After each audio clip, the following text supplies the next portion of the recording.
Semua orang mungkin tahu apa itu merajut. Ya, seni merangkai benang hingga membentuk sebuah benda.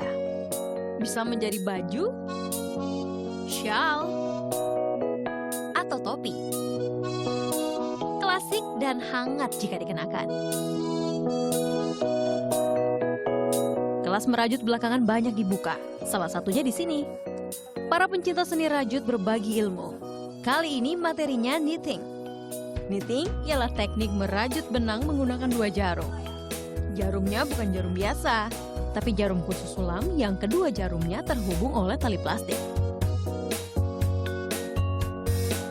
Merangkai satu persatu benang, andalkan kesabaran dan ketelatenan.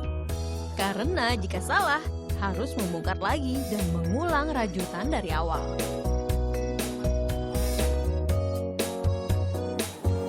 Selain untuk mengisi waktu luang, ternyata seni merajut ini punya beberapa manfaat loh. Seperti yang pertama, menghilangkan stres dan menurunkan tekanan darah. Yang kedua, bisa sebagai meditasi. Yang ketiga, dapat membentuk otot-otot tangan. Dan yang keempat, bisa membakar kalori.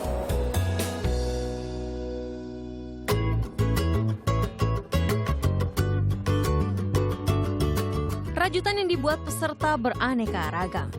Ada yang sedang membuat baju bayi, topi, dan untuk pemula biasanya membuat shawl.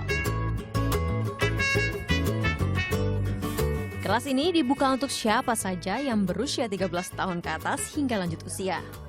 Suasana kelas diciptakan menyenangkan agar para peserta tidak merasa jenuh.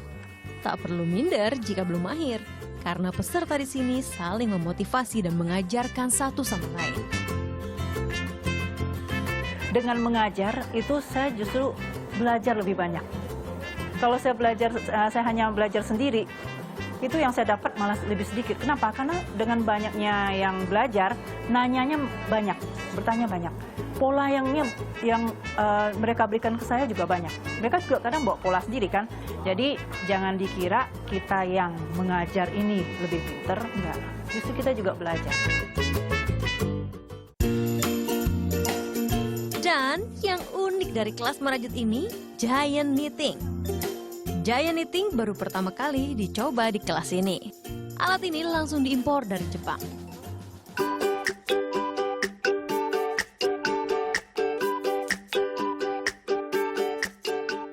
Tidak hanya knitting, satu lagi teknik merajut ialah crochet.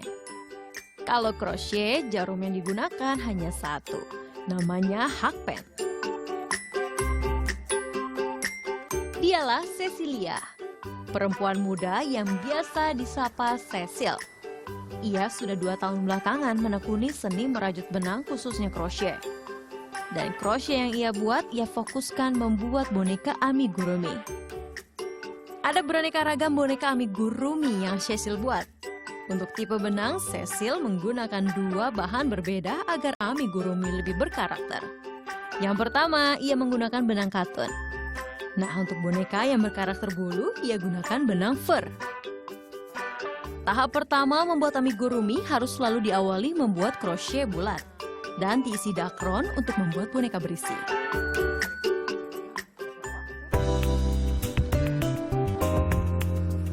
Berawal dari hobi, akhirnya perempuan yang semasa kuliahnya mengambil ilmu public relation ini memutuskan untuk keluar dari dunia perkantoran dan memulai bisnisnya.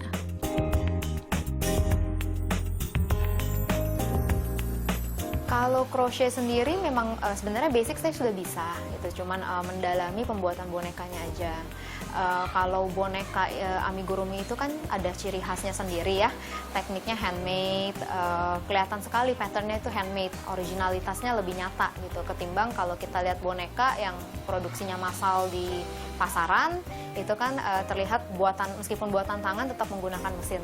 Sedangkan kalau teknik crochet ini pure handmade, jadi originalitasnya sih yang saya pertahankan.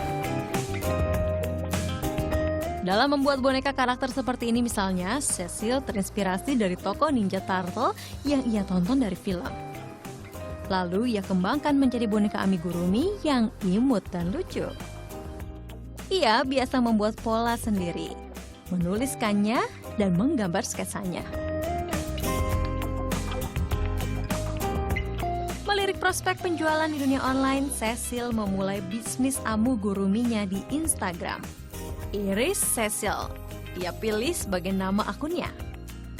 Harga untuk kreasi knitting dibanderol Rp300.000 hingga Rp1.000.000, tergantung jumlah benang yang dipakai. Sementara untuk kreasi crochet berkisar antara Rp150.000 hingga Rp300.000. Dwita Meriani, Galuh Rahmat melaporkan untuk NET.